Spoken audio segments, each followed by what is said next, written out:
Nos han escrito muchos padres de familia a contacto@pastorgarcia.com, lo mismo que al correo del doctor Luis Fernando Hernández Montaña, a luisfernandezm@yahoo.com, pidiéndonos que hablemos sobre la familia, que toquemos temas sobre la familia. Si bien Medicina para el Alma, este programa que transmitimos todos los jueves, compañía del doctor Luis Fernando Hernández Montaña, quien es médico, cirujano, bioenergético, especialista en terapia regresiva reconstructiva, como en muchísimas otras terapias más y otras especialidades médicas. También tocamos el tema del alma, porque bien, no siempre vamos a hablar de enfermedades físicas o del origen energético de las enfermedades físicas como hemos estado hablando. También tocamos temas relevantes a la familia y temas que realmente son de importancia y de actualidad para nuestro beneficio. Por causa de eso, hemos preparado hoy con el doctor Luis Fernando Hernández Montaña un tema bien importante, un tema bien especial que sé que les va a llegar mucho a ustedes, padres de familia, las personas que tienen niños a partir de 7 años en adelante o de los primeros años de vida, porque un niño no se forma después de los 7 años como muchos padres pretendían creer que el niño empezaba a pensar era a esa edad o empezaba a sentir era a partir de los 7 u 8 o 10 años. No, el niño empieza a sentir incluso desde el mismo momento de la concepción. Entonces hoy tenemos un tema bien importante que hemos preparado en compañía del doctor Luis Fernando Hernández Montaña, y es hijos felices y exitosos. ¿Cuánto depende de ti? ¿Cuánto depende de ti, papá, mamá, que ese hijo sea feliz, que ese hijo sea exitoso? Ahora, doctor Luis Fernando Hernández Montaña, bienvenido nuevamente a este espacio, que es su espacio Medicina para el Alma. ¿Cómo se encuentra usted en este día? Muy buenos días, pastor, y a toda la audiencia. Como siempre, aquí dispuesto pues a compartir algunas cosas que son de utilidad para el desarrollo normal de nuestras personas, de nuestros hijos, de todos los seres a quienes más amamos.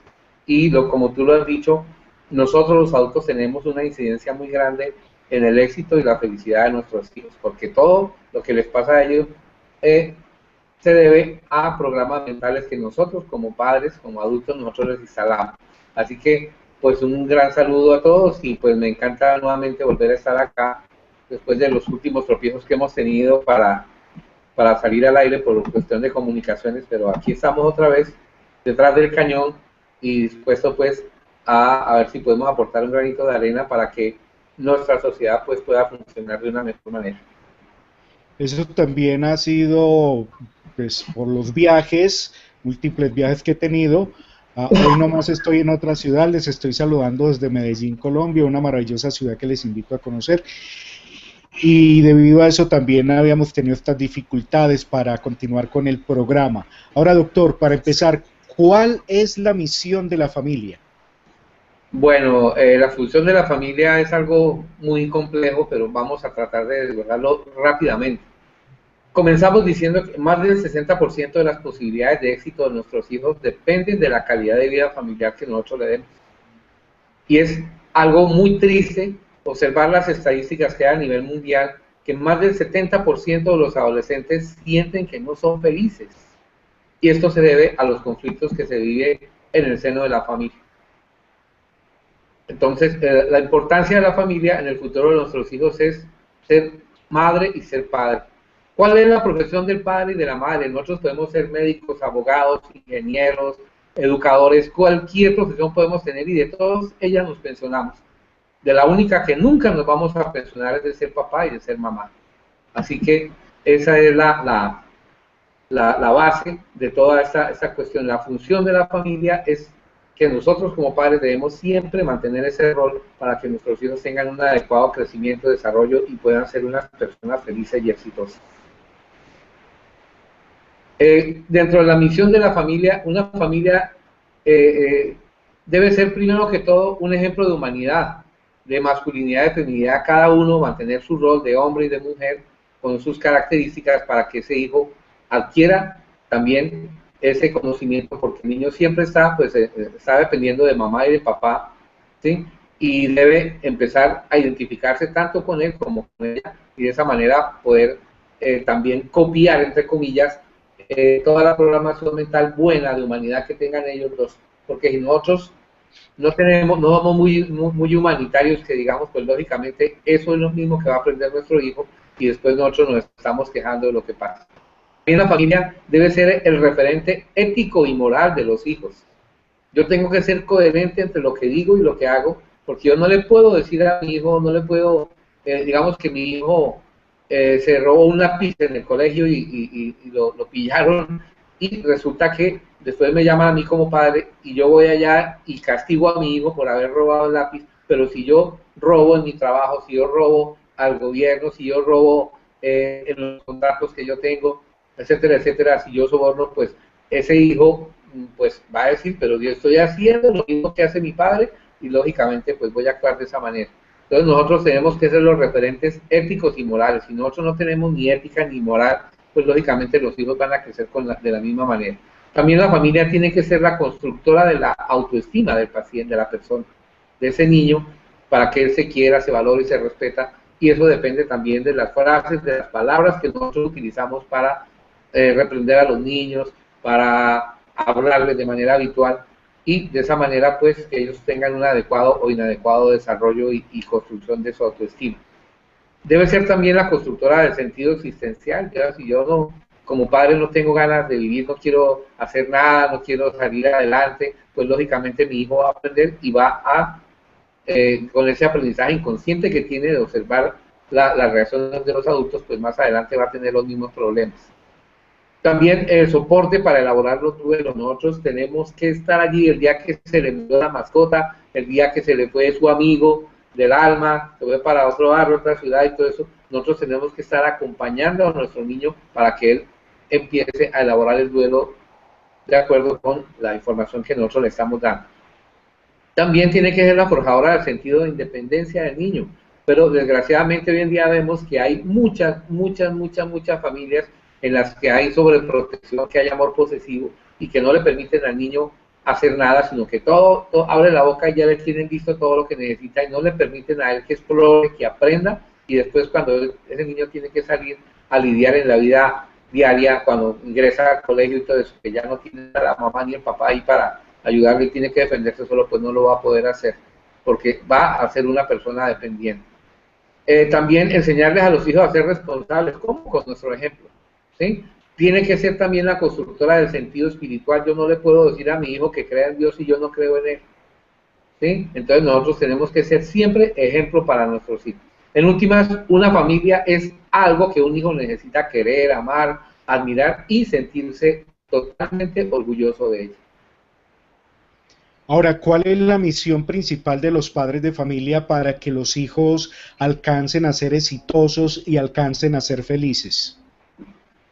Todas esas funciones que digo anteriormente, pues todas tienen que darse, pero la más importante, la fundamental y la que muchas veces está ausente en muchos hogares por múltiples causas, es ser el fundamento afectivo.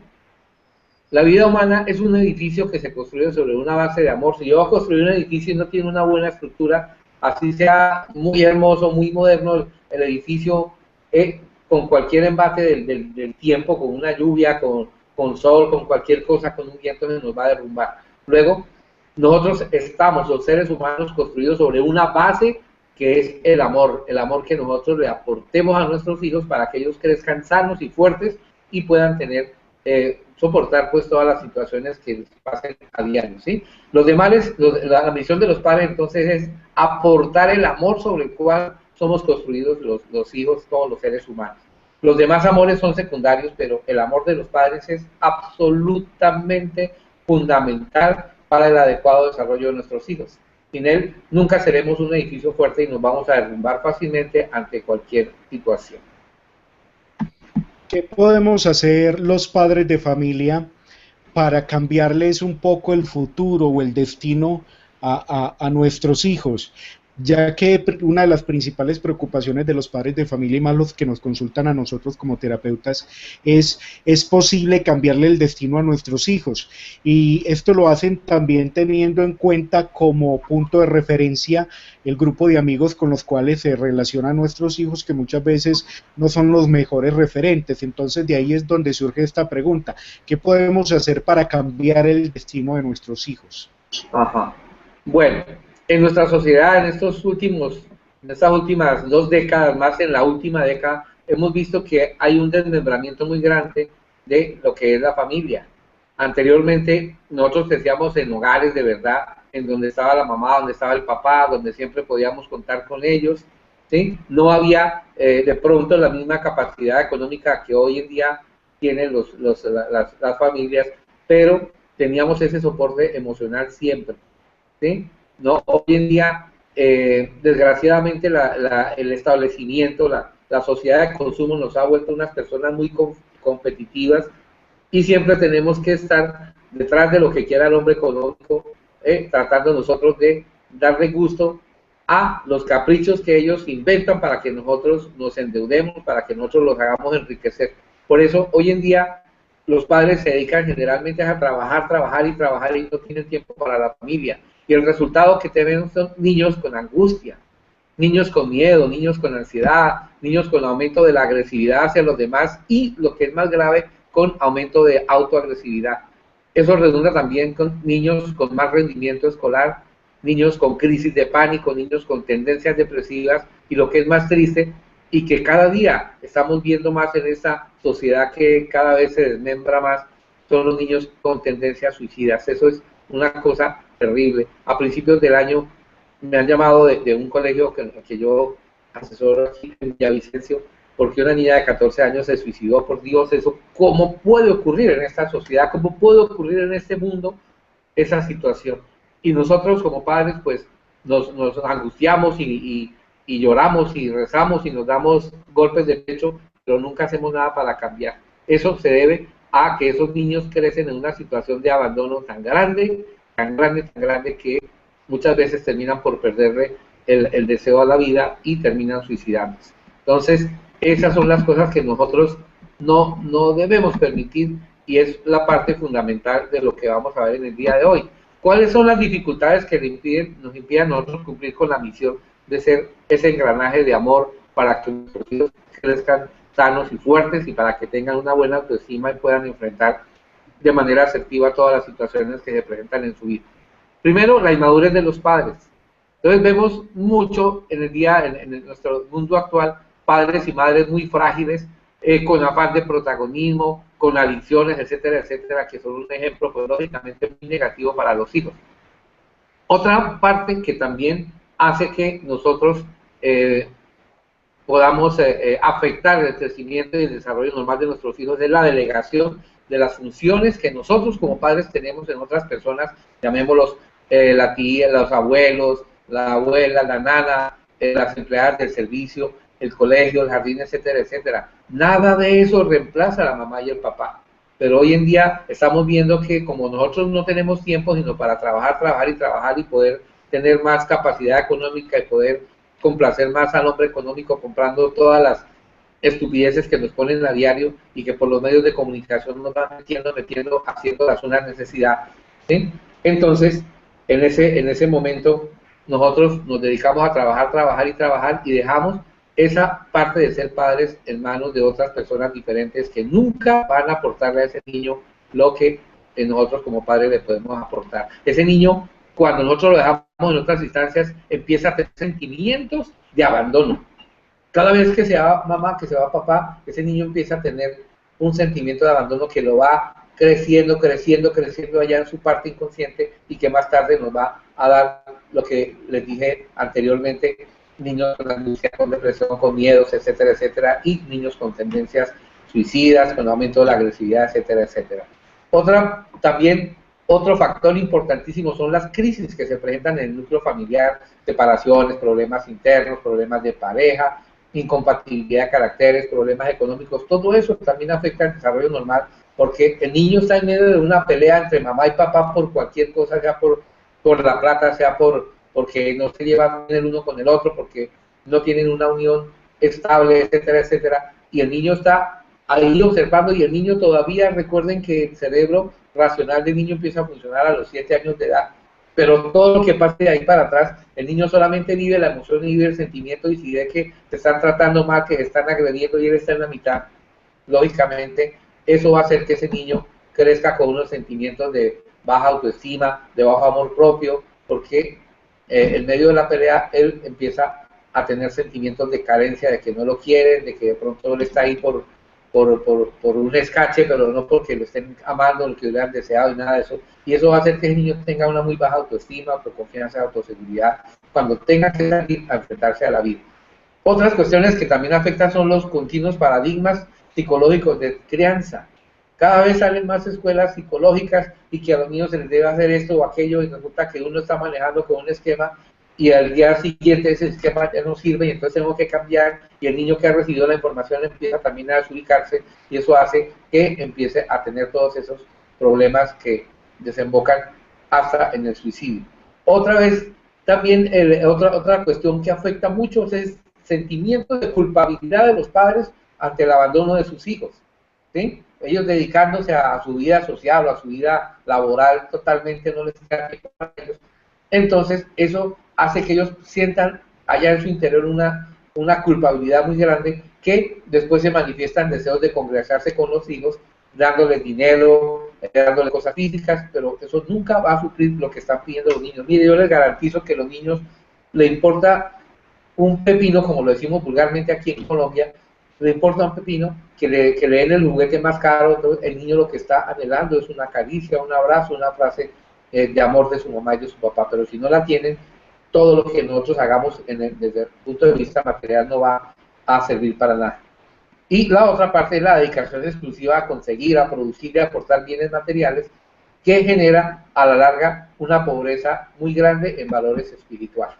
Y eso origina en el seno familiar pobreza de relaciones, pobreza del amor y pobreza y problemas de pobreza de valores espirituales, que va a generar más hijos solos en la crianza, más permisividad, más comportamientos agresivos y autoagresivos, más pérdida del sentido de la norma, más pérdida del sentido de los valores, más pérdida del sentido de los principios, más vacío afectivo, más soledad, más adicciones, más baja autoestima, más depresión, más búsqueda de situaciones emocionantes. Ahí están esos niños que buscan hacer cosas osadas porque necesitan sentirse vivos, porque en su casa son como un mueble más y nadie los quiere, nadie les dice nada, nadie les dice una frase de afecto. Y entonces eso lleva a que ese niño pierda también el sentido de la existencia y desemboque en lo que ya les dije, niños con angustia, con miedo, con ansiedad, con aumento de la agresividad, con más rendimiento escolar, con crisis de pánico, con tendencias depresivas y también con tendencias suicidas. Entonces, ¿qué podemos nosotros hacer para cambiar el destino de nuestros hijos? Ahí viene, pues para responder esta pregunta tenía que haber primero pasado por esta parte para tener todos ya un concepto mucho más claro y empezar a darnos de verdad los golpes de pecho, pero que sean desde nuestro corazón y no simplemente para encubrir nuestra culpabilidad. Nosotros debemos darnos cuenta de lo que pasa con nuestros hijos. Todo lo que pasa con nuestros hijos es el resultado de la programación mental que nosotros estamos haciendo con ellos, con nuestro diario proceder y sobre todo con nuestra manera de hablar, puesto que con nuestras palabras nosotros construimos el desarrollo y la vida de nuestros hijos. Nosotros los programamos con la palabra. Acuérdense ustedes de la programación neurolingüística, es programación del cerebro, ¿sí? Instalarle programas en el cerebro del niño a través de la lingüística, a través de la palabra. Y entonces de la manera como nosotros nos expresamos, nosotros vamos a hacer que los niños tengan buenos o malos programas mentales. Y todo empieza con la palabra. Mira, lo primero que podemos hacer es empezar a cambiar las palabras, las frases con las cuales nosotros nos dirigimos a nuestros hijos. Porque todo proceso cerebral tiene 8 pasos que se desencadenan a través de la palabra, del lenguaje, ya sea verbal o no verbal. Lo primero que con nuestras palabras, nosotros creemos que las palabras se las lleva el viento. Se las lleva sí, pero para el hemisferio cerebral derecho de nuestro niño y de nosotros mismos, y con ello nos crea un segundo paso que son programas mentales, ideas, paradigmas, sistemas de creencias que si se siguen repitiendo, porque nosotros generalmente tenemos la tendencia a repetir lo mismo, genera ya un pensamiento que es una imagen de ese programa mental que nosotros le estamos instalando a través de la palabra. Y si lo seguimos repitiendo y repitiendo, eso ya le va a empezar a generar un sentimiento al niño que hace que empiece a tener actitud, conducta y comportamiento de acuerdo con el pensamiento que tiene y el sentimiento que tiene, y empieza a comportarse de esa manera, y eso se transforma en un hábito que nos moldea el carácter y hace que ese niño atraiga hacia su destino lo que están diciéndole, lo que están metiéndole con las palabras. Entonces, el objetivo de esta charla es que nosotros aprendamos a conocer y aplicar esos 8 pasos que nos van a ayudar a construir nuestro destino y el de nuestros hijos a través del buen uso de la palabra. Entonces, vuelvo y repito, en resumen, los pasos de todo proceso mental. Primero, por la boca empieza todo, por las palabras, el lenguaje. Esto genera programas mentales, ideas de creencias, sistemas, de ideas, paradigmas, etcétera, que si se siguen repitiéndose ante el mismo estímulo, ante la misma repetición de la frase, nos va a generar un pensamiento que después acarrea como consecuencia un sentimiento, y cuando el pensamiento y el sentimiento van en la misma dirección, la actitud, la conducta y el comportamiento van a hacer eso. No puede funcionar el ser humano de otra manera. Y eso, esa actitud, ese comportamiento se convierte en un hábito, moldea el carácter de la persona y hace que atraiga un destino incierto, un destino provisorio, de acuerdo con las palabras que nosotros estamos metiendo en su mente y que ellos inconscientemente comienzan a repetirse cada vez más y más y reaccionan ante los estímulos repetitivos de parte de los padres, y por último van a hacer que su destino sea bueno, regular o malo. Hay un refrán popular, un dicho popular que dice: dime cómo hablas y te diré quién eres. Yo le agrego: dime cómo hablas y te diré quién eres y también hasta dónde llegarás.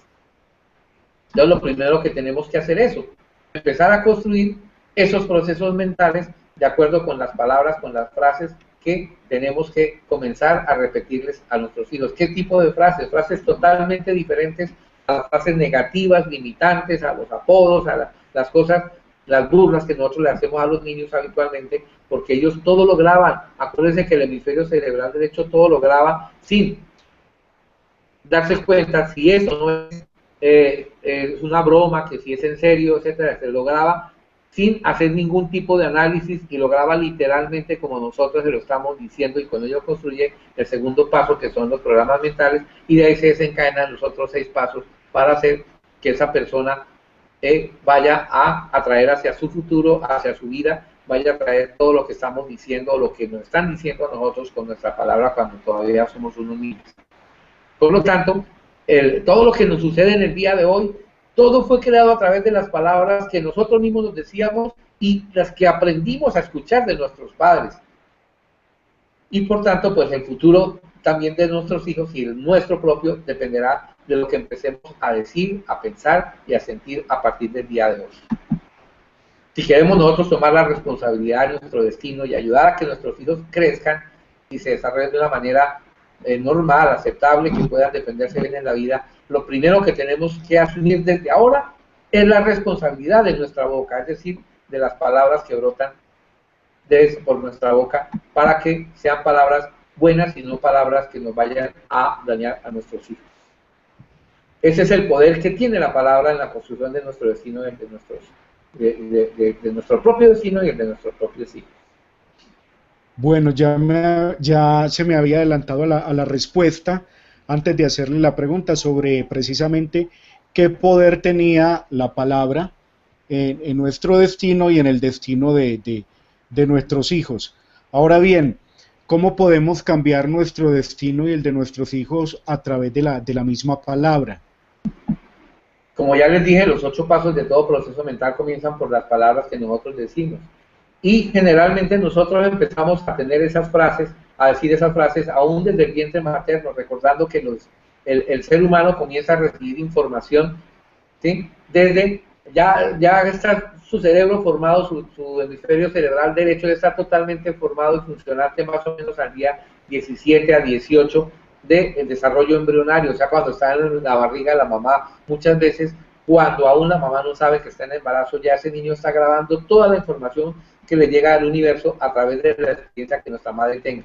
Por eso es tan importante que las madres tengan un embarazo lo más tranquilo posible, porque todo lo que le pase a ella, los miedos, las iras, la rabia, las cóleras, sentimientos de desamor, de tristeza, etcétera, etcétera, todo eso se lo van a transmitir a sus hijos como un aprendizaje inconsciente y después ese hijo va a empezar a utilizar ante el mismo estímulo, ¿sí?, siempre la misma respuesta, el mismo programa mental. Entonces nosotros lo que primero tenemos que hacer es empezar a hacer una ecología de nuestro lenguaje y vamos a hacer un pequeño recuento de cómo nosotros fuimos criados en nuestra infancia y también cómo nosotros también en parte hemos criado a nuestros hijos.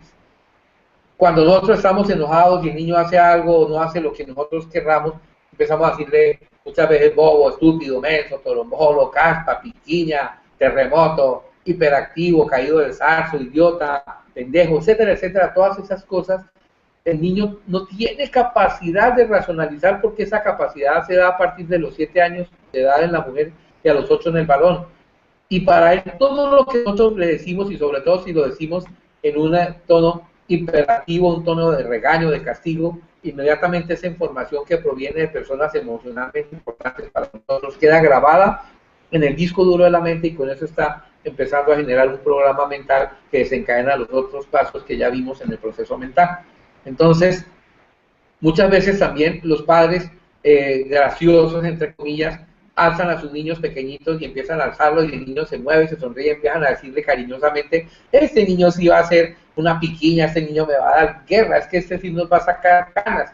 Resulta que nosotros a los 5, 6 años, 7 años de pelado no lo aguanta nadie y nosotros empezamos como para decir, ¿y por qué me tocó a mí esta caspa de chino? Resulta que yo lo programé, nosotros lo programamos con nuestras palabras, ¿sí? Entonces, la idea es que nosotros tenemos que ser conscientes de que las palabras no se las lleva el viento, de que con ello nosotros le estamos formando una programación mental a nuestro niño que más adelante va a tener repercusiones en la manera en que él actúa en la vida y después nosotros nos vamos a quejar de las cosas que le pasan. Y le echamos la culpa a él y no nos echamos la culpa a nosotros que somos quienes lo hemos programado. ¿De acuerdo? Entonces, eso también influye para que nuestros hijos sean pues fuertes o débiles en la cuestión de afrontar la vida que les toca. Otro aspecto también son los padres sobreprotectores, que esa sobreprotección se genera el miedo de los padres a que los hijos prueben, exploren las aventuras en el mundo y eso no debe ser permitido, por Dios. Hoy en día debemos, en este mundo sobre todo tan competitivo, nosotros tenemos que enseñarle a nuestros hijos a que actúen. Si nosotros le hacemos todas las cosas, ese niño no va a aprender, ese niño va a ser un niño dependiente, va a ser un niño que no se va a poder defender y cuando salga al colegio, que tiene que empezar a defenderse solo, no va a poder hacer nada y empiezan los problemas de baja autoestima, de aislamiento, de depresión, de bajo rendimiento escolar, etcétera, etcétera. Pero resulta que todo eso lo hemos formado nosotros con nuestra actitud de no permitirles a ellos aventurar y explorar y aprender del mundo, ¿sí? Otra cuestión que también nosotros tenemos que empezar a cambiar es quitar el no de las frases que nosotros expresamos a nuestros hijos, porque recuerden ustedes que la mente no entiende el no. La mente para negar algo tiene que visualizarse ejecutando la acción que nosotros pretendemos negar. Y si nosotros vemos que el niño sale a correr, nosotros inmediatamente para tratar de protegerlo, entonces le decimos, no corra que se va a caer. Quítenle el no a esa frase, no, corra que se va a caer. El niño que entiende, sin el no, porque él se tiene que visualizar allá en su mentecita corriendo y cayéndose.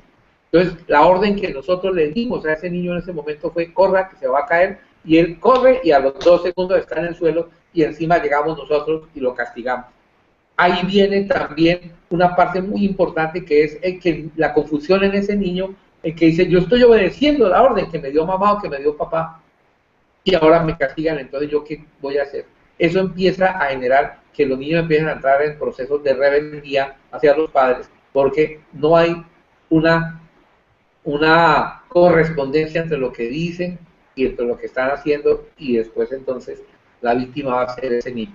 Entonces lo primero que tenemos que empezar a hacer en base a eso es, si yo no quiero que el niño salga a correr porque se va a caer, pues ¿qué le digo? Más bien, corre despacio. Y de esa manera el niño va a correr despacio y no se va a caer y va a estar bien. pero de esa manera le estamos dando una orden de manera asertiva. Pero si yo le digo no corra que se va a caer, inmediatamente el niño sale a correr obedeciendo la orden que le llegó a su mente, ¿sí? Viéndose en la acción que nosotros le estamos diciendo, porque para negar tiene que verse en esa situación, y su cerebro hace que el niño corra y se vaya a caer. Entonces, de esa manera también tenemos que empezar nosotros a cuidarnos en las palabras y la manera como nosotros le decimos las palabras a nuestros hijos. Entonces, si nosotros de verdad queremos cambiar la historia de nuestra vida y la de nuestros hijos, debemos comenzar haciendo un cambio de los pensamientos que nosotros tenemos como padres. Nosotros llevamos al niño al psicólogo, al terapeuta, y a que me arreglen el pelado, pero resulta que yo soy el generador de todo esto porque yo soy la persona importante emocionalmente para ese niño, y yo lo único que hago es darle órdenes mentales negativas y limitantes y después me estoy quejando. Lo primero que tenemos que empezar nosotros es a hacer un cambio de los pensamientos que nosotros como adultos tenemos, ¿sí? Y jamás podremos cambiar nuestros pensamientos mientras tengamos programas mentales viejos, ¿sí? Y jamás podemos cambiar los problemas mentales viejos mientras nosotros continuemos expresando las mismas palabras que siempre hemos pronunciado, ¿sí? Así que si nosotros queremos cambiar la historia de nuestra vida y la de nuestros hijos, debemos comenzar a cambiar la naturaleza de nuestras propias palabras, hacer esa ecología del lenguaje y empezar a decirles a los niños las frases de manera asertiva para que ellos puedan entender bien las órdenes allá en su mente y puedan ser unos niños fuertes, unos niños llenos de amor, de ternura, llenos de deseos de salir adelante, deseos de vivir, de deseos de explorar y de deseos de convertirse cada vez en unas mejores personas. Para eso, entonces, nosotros, perdón, pastor, para comenzar con el poder de la palabra para nosotros empezar a cambiar nuestro destino. Ahora, doctor, ¿qué herramientas terapéuticas tenemos para reprogramar la mente? Sí, pues lo primero es la programación neurolingüística, ¿no? La hipnoterapia, la terapia regresiva reconstructiva son fuentes espectaculares que nos ayudan a hacer eso. Pero entonces, para enseñarles a los padres que están en este momento en sintonía, el poder de la palabra es maravilloso. Y hay una forma de nosotros empezar a crear programas mentales positivos en nuestros hijos, y es mediante el uso de unas frases que tienen coincidencialmente 5 características que empiezan todas por la letra P. Nosotros las llamamos en reprogramación mental las 5 P que cambiarán nuestro destino y el de nuestros hijos, ¿sí? Lo primero que hacemos nosotros es empezar a cambiar la naturaleza de nuestras palabras con esas 5 P, esas 5 características que son las siguientes. La primera es que las frases de programación mental, si yo me voy a programar a mí mismo, tengo que hacerlo en pronombre personal, o sea, yo, ¿sí? Siempre expresarnos en primera persona, pero cuando nosotros le estamos dando ese aprendizaje a nuestro hijo, entonces le hablamos de tú, de usted o de tú, como según la preferencia que tengan allá, ¿sí? Entonces lo primero es que sea de manera personal, que se refiera a la persona siempre de esa manera, y no Pepito Pérez ni nada de eso. Si yo soy Jaimito, no me van a decir Pepito Pérez ni nada de eso, sino que siempre tiene que ser en primera persona, pronombre personal. La segunda característica es que nosotros debemos hablar en tiempo presente. Entonces, mira, la primera P es el pronombre personal, ahí está la primera P, la segunda en tiempo presente, porque la mente obedece las órdenes cuando nosotros se la damos en tiempo presente. Si yo doy una orden en tiempo futuro, la parte racional, la parte consciente no me va a permitir pasar la información y lógicamente no vamos a tener esa programación mental que estamos nosotros deseando. Porque si digo yo voy a hacer, inmediatamente la parte racional dice cuándo va a ser, en 1 año, en 5 años, en 50 años, en 1000 años, y no deja pasar la información al disco duro de la mente. Entonces tiene que, para que nuestra mente lo obedezca, estar en tiempo presente. O sea, hablar siempre como si estuviéramos ya ejecutando la acción que pretendemos empezar a meter en nuestra mente. Para eso utilizamos el verbo ser y el verbo estar, que son los del presente, tiempo presente en la conjugación en el idioma español. Entonces, ya van 2 características. Yo soy o yo estoy. De esa manera, esa frase empieza a tener sentido y nuestra mente la va a recibir de una manera totalmente adecuada para obtener al final el resultado que queremos. La tercera característica de esa frase es que tiene que ser positiva, esa es la tercera P. le damos personal, presente y positiva. Si nosotros queremos cambiar nuestro destino y el de nuestros hijos, debemos empezar a cambiar las informaciones negativas y limitantes por informaciones positivas. Entonces, yo, pronombre personal, en presente, yo soy o yo estoy, la parte positiva, entonces yo soy próspero, sano, feliz, yo soy amoroso, soy inteligente, etcétera, etcétera, y de esa manera vamos haciendo que esa frase entre de una manera que nuestra mente la vaya a grabar y la vaya a entender de manera adecuada. Además de eso, tenemos que hacer otra cosa, ponerle poder. Entre más poder le pongamos nosotros a una frase, mucho mejor va a ser el efecto que va a causar y mucha mejor la carga emocional con la que va a quedar instaurado ese programa mental allá en la mente de esa personita. Entonces, debemos pasarnos siempre frases poderosas y de abundancia. ¿Y cómo le ponemos el poder a una frase? ¿Cómo le ponemos poder a una frase? Mediante el uso de los superlativos, el muy, el mucho, el más. Entonces vamos a seguir creando la frase. Yo soy, decíamos, por ejemplo, yo soy inteligente, ¿sí? Yo soy muy inteligente, con eso le damos poder, porque ya no es simplemente inteligencia lo que tiene mucha inteligencia, y eso hace que la mente lo reciba de esa forma y cuadre todo de manera que la orden mental que estamos mandando sea cumplida. Entonces eso va a hacer que ese niño empiece a abrir todos sus canales de conocimiento, que empiece a tener un mejor cruce de información entre ambos hemisferios cerebrales y de esa manera tenga un mejor proceso de aprendizaje y pueda entender y racionalizar mucho mejor todas las cosas en la parte consciente, de acuerdo también con la parte emocional. Y la última P, entonces, vuelvo y repito, personal, presente, positiva, poderosa, y la otra es persistente. Debemos repetirnos esa información muchas veces al día, todos los días, por lo menos durante 3 semanas, para hacer que ese programa mental que estamos instalando ya quede grabado totalmente allá en el disco duro de la mente del paciente y podamos tener entonces lo que nosotros estamos buscando, que es una buena programación. Entonces, yo soy muy próspero, yo soy muy sano, yo soy muy inteligente, yo soy muy feliz, yo soy muy amoroso, etcétera, etcétera. Repetirla muchas veces hasta que se convierta en un hábito. Después nos dé el carácter y haga que atraigamos a nuestro destino todo lo que nosotros queramos. Entonces, para aplicar esas frases, esas frases de programación mental, nosotros lo podemos hacer de manera terapéutica mucho más fácil a través de la hipnosis, de la terapia regresiva reconstructiva y la programación neurolingüística. Entonces, las herramientas bases que tenemos nosotros para eso son esas 3 que ya les he mencionado, y les voy a hablar, ya les dije algo acerca de la programación neurolingüística, que es programar la mente, el cerebro de ese computador, el cerebro humano, ¿sí? Que era meterle un programa al sistema nervioso central, ¿sí? Programar como se hace la programación de un computador, pero en el computador de la mente humana, que es el cerebro, a través de nuestras palabras, de las palabras que vamos a decir de aquí en adelante a nuestros niños. De esa manera podemos cambiar programas mentales negativos por programas mentales positivos, haciendo que esa información quede grabada, ¿sí? Tal y como el paciente lo desea, sin esfuerzo, sin estrés, sin angustia, y de esa manera esos niños van a comenzar a hacer un proceso cerebral totalmente diferente. ¿Por qué? Porque las frases con las que estamos nutriendo esos programas van a ser totalmente diferentes a las frases con que habitualmente nosotros dañamos el futuro de nuestros hijos. Entonces, de esa manera actúa la programación neurolingüística. Ahora, con la hipnosis, ¿qué hacemos? Nosotros con la hipnosis lo que hacemos es, por un momento, quitar el análisis crítico, el análisis racional del hemisferio cerebral izquierdo mediante una relajación. Nosotros funcionamos con el hemisferio cerebral izquierdo a una cantidad de ondas cerebrales por segundo mayores de 14 ondas cerebrales por segundo. A esa es la velocidad que vibra nuestro cerebro para estar en estado de vigilia, y donde está la parte consciente, el hemisferio cerebral izquierdo, la parte racional, la que hace juicios, la que hace prejuicios, la que toma decisiones, está funcionando allí.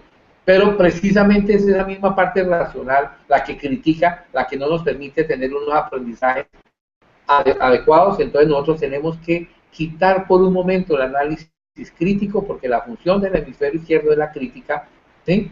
Y entonces si yo le digo al niño que es un niño muy seguro, inmediatamente, no, si él no lo es, inmediatamente su parte racional le va a sacar las 100 razones por las cuales no puede ser seguro.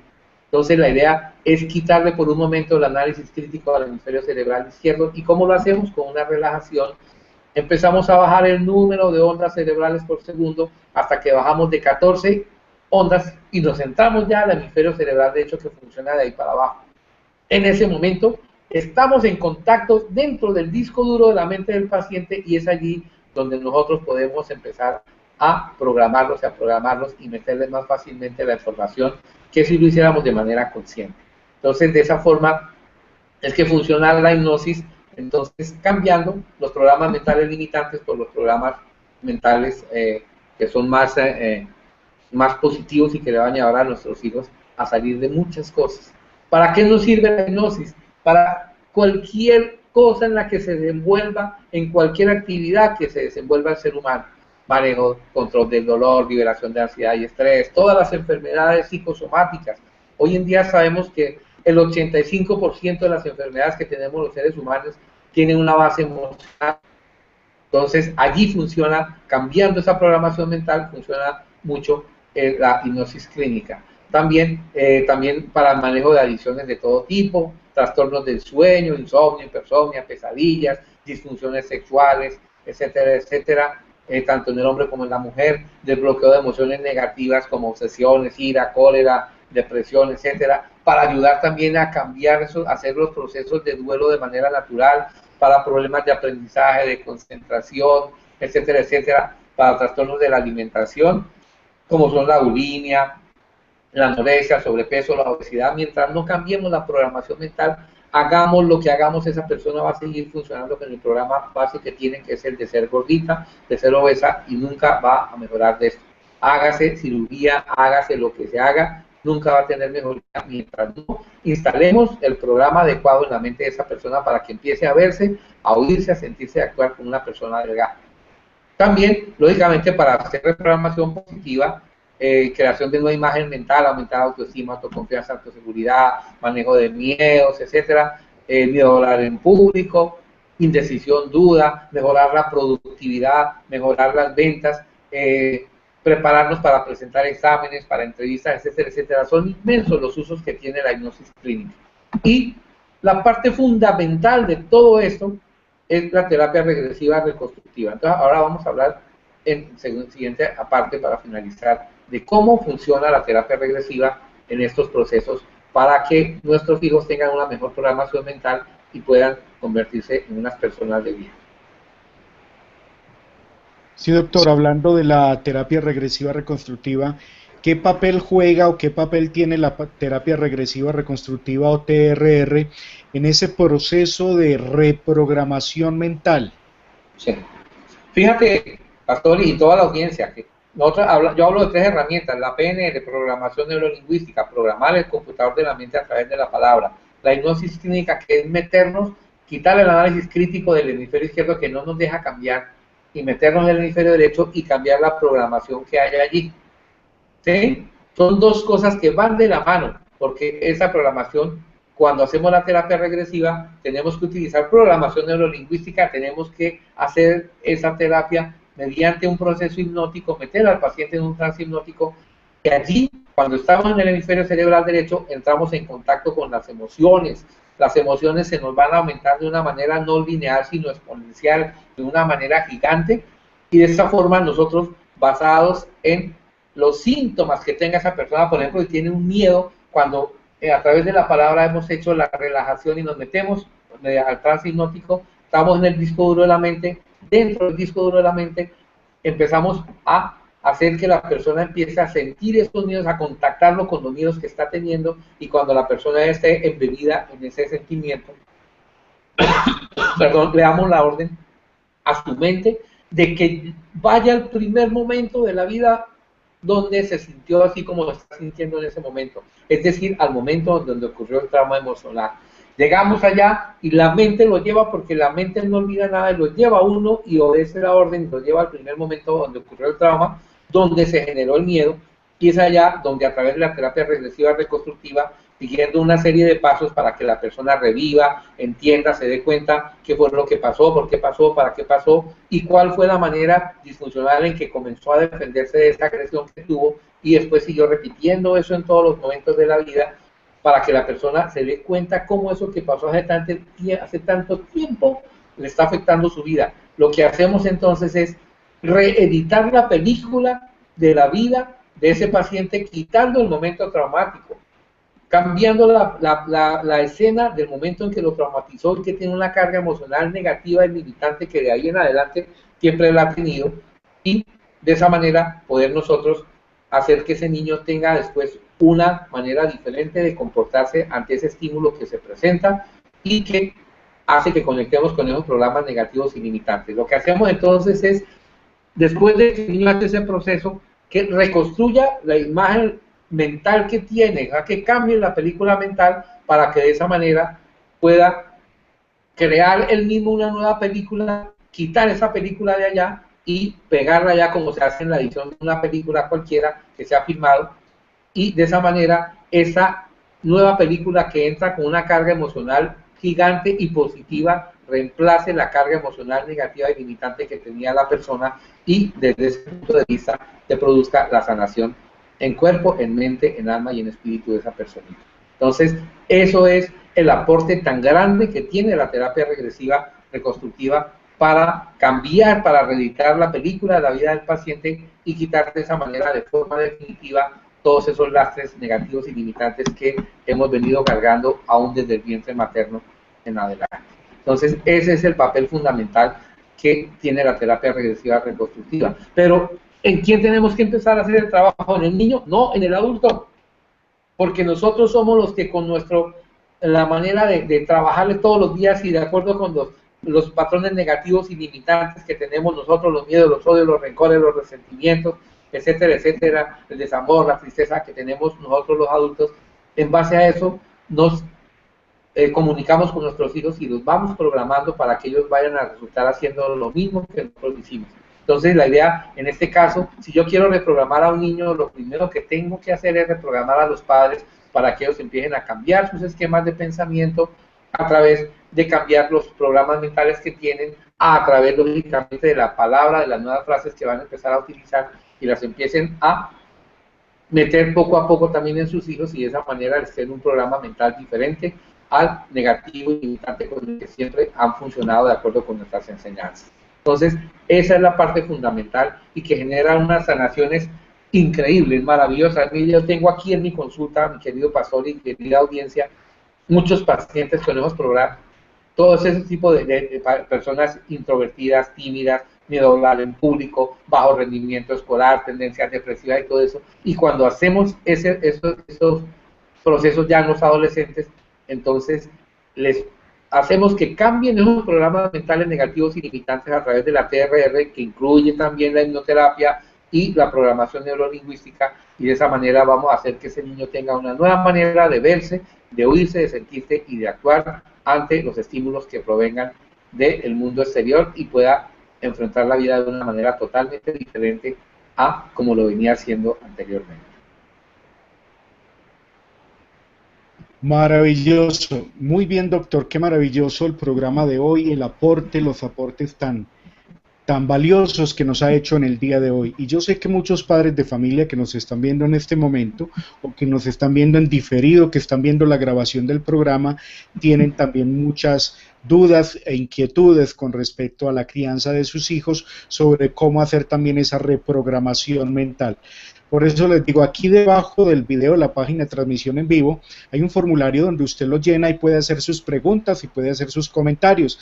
También si nos está viendo en el blog, en la página, allí también puedes hacer tus preguntas y comentarios, o desde el canal de YouTube. Sea desde donde tú nos estés viendo, puedes hacer las preguntas que nosotros en la más brevedad pues te vamos a dar respuesta, sobre todo el doctor que es el experto acá en esta área que estamos tratando en el día de hoy. Recuerda que todas estas herramientas que ha tocado el doctor pues las manejamos nosotros en la parte terapéutica y te podemos dar más orientación sobre ello, o puedes asistir a nuestra consulta, bien sea a nivel presencial o a nivel virtual a través de Skype. Puedes también recibir consulta y puedes recibir asesoría psicológica, espiritual, profesional y médica a través de Luis Fernando Hernández Montaña, que es médico, cirujano, bioenergético, especialista en terapia regresiva reconstructiva, como en muchísimas otras especialidades más, o de un servidor, de Pastor García. y vamos a estar siempre con los brazos abiertos, pendientes allí para escucharte, para acompañarte, para abrirte la puerta y veas un mundo mejor y veas la totalidad de las posibilidades y te sientas realmente bien sabiendo que tienes todos los elementos, todos los recursos y todas las herramientas para trascender al siguiente nivel. Por alguna razón he perdido aquí el contacto con Luis Fernando, no sé si fue que se ha caído el internet donde él está, pero bueno, los despido, se pueden contactar directamente con el doctor Luis Fernando Hernández Montaña en su correo electrónico, que es luisfhernandezm@yahoo.com. Se pueden también contactar con él aquí en mi página en pastorgarcia.com. Allí una pestañita que dice terapeutas y allí te puedes comunicar directamente con Luis Fernando Hernández Montaña, quien es médico cirujano, como ya se los he dicho, bioenergético y especialista en terapia regresiva reconstructiva. Se pueden comunicar también con Sandra Ortegón, se pueden comunicar también con Jorge y Elena, los terapeutas expertos en pareja. Ellos también tienen hijos, son padres de familia y también van a poder darle una muy buena orientación a ustedes con respecto a esto de la crianza de los hijos y cómo hacer que sus hijos sean hijos exitosos, felices y excelentes y sean aquellas personas o personitas que ustedes siempre han soñado ser. Y recuerden que podemos ayudar a nuestros hijos a programar su futuro, no programarles el futuro, porque una cosa es ayudarles a programar y otra cosa es crearlos a nuestra imagen y semejanza. Antiguamente se pretendía creer que traíamos hijos al mundo para que cuando fuéramos adultos o viejos ellos nos dieran la mano y nos mantuvieran. Pues ese paradigma ha cambiado. Hoy se trae los hijos es para que sean parte de nuestra vida, pero que ellos también tengan sus propias vidas y sean independientes de nuestras creencias, de nuestros esquemas y de nuestras estructuras de pensamiento. Mil gracias por haber estado con nosotros en el día de hoy. Recuerden inscribirse aquí en mi canal, aquí donde ven mi foto, ahí te puedes inscribir al canal donde tenemos elementos muy valioso sobre terapia regresiva reconstructiva, sobre programación neurolingüística, sobre coaching y sobre todo otros elementos terapéuticos más que te pueden ayudar a llevar tu vida al siguiente nivel. Mil gracias por acompañarnos en el día de hoy.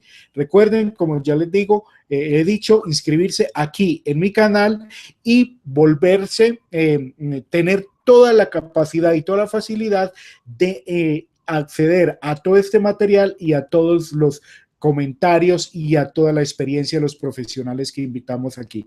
Mil gracias por acompañarnos en el día de hoy. Recuerden que yo soy Pastor García, terapeuta regresivo reconstructivo y que siempre estoy a una llamada telefónica o clic de distancia desde cualquier lugar del mundo si nos sigues por internet. Bendiciones y hasta pronto.